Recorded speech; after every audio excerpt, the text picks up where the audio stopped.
परमेश्वर के दास भाई बख्श सिंह के द्वारा लिखित और प्रकाशित की गई पुस्तक ईश्वरीय भेदों का प्रकाश में से दैनिक संदेश। 12 मार्च। यह ठीक नहीं कि हम परमेश्वर का वचन छोड़कर खिलाने पिलाने की सेवा में रहें। प्रेरितों के काम 6 अध्याय और उसका 2 वचन।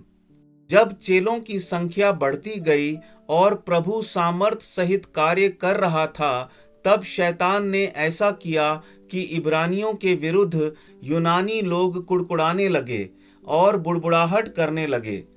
कारण यह था कि प्रतिदिन की सेवकाई में यूनानी विधवाओं की सुधि नहीं ली जा रही थी। इस रीति से चालाकी से परमेश्वर की प्रजा में झगड़े और मनमुटाव उत्पन्न हुए। सदियों से शैतान 2 प्रकार के हथियारों का उपयोग कर रहा है, जिससे परमेश्वर के कार्य रुक जाएं और उसके सेवक सच्ची सेवा ना कर पाएं। कई बार परमेश्वर जब कोई कार्य प्रारंभ करता है और लोगों के जीवनों में उसका प्रभाव प्रकट होने लगता है, तब परमेश्वर की प्रजा में शैतान द्वारा बुड़बुड़ाहट, शिकायतें और झगड़े आने लगते हैं। इस रीति से कार्य बिगड़ता है और रुक जाता है। ऐसी बुड़बुड़ाहट करने वाले विश्वासियों की बहुत थोड़ी सी संख्या परमेश्वर की आत्मा को बुझा देती है, अर्थात खेदित कर देती है और परमेश्वर के कार्य को हानि पहुंचा सकती है। दूसरा, शैतान परमेश्वर के सेवकों को वचन की सेवा करने से रोकता है और खिलाने पिलाने की सेवा के लिए उन पर दबाव बनाता है, क्योंकि वह चाहता है कि प्रेरित अपनी महत्वपूर्ण सेवा छोड़कर दूसरे कामों को करने में व्यस्त हो जाएं। संसार के कई हिस्सों में परमेश्वर के सेवकों के बीच में यही दुर्भाग्यपूर्ण परिस्थिति देखी जा सकती है। परमेश्वर ने उन्हें प्रचारक, उपदेशक और सुसमाचार प्रचारक होने के लिए बुलाया है, परंतु वे खिलाने पिलाने की सेवा में लगे हैं।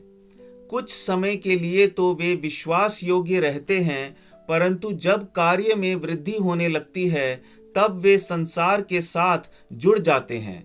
दूसरे कितने ही परमेश्वर के सेवकों को, जिनकी पत्नियां सांसारिक हैं, घर में शांति बनाए रखने के उद्देश्य से घर के मामलों में ज्यादा समय लगाना पड़ता है। विवाह से पहले तो ये पुरुष परमेश्वर के वचन को अपने जीवन में प्रथम स्थान देते थे और प्रार्थना में अधिकांश समय बिताते थे और जोश से भरे रहते थे, परंतु अब वे सुस्त हो गए हैं और धीमे धीमे से वे पतन की ओर जा रहे हैं। और यदि आप पूछेंगे कि उनकी सेवकाई में फल क्यों नहीं दिखाई देता, तो वे कहेंगे कि भूमि बहुत कठोर है। परंतु परमेश्वर का वचन निर्बलता का सच्चा रहस्य बताता है। महत्वपूर्ण बातों को प्रथम स्थान देना ही चाहिए। प्रेरितों के काम 6 अध्याय और उसके 3 वचन में परमेश्वर ने अपने चेलों को जो स्वर्गीय ज्ञान दिया, उसी रीति से हमें भी वही स्वर्गीय ज्ञान देगा। प्रभु आपको बहुतायत से आशीष दे।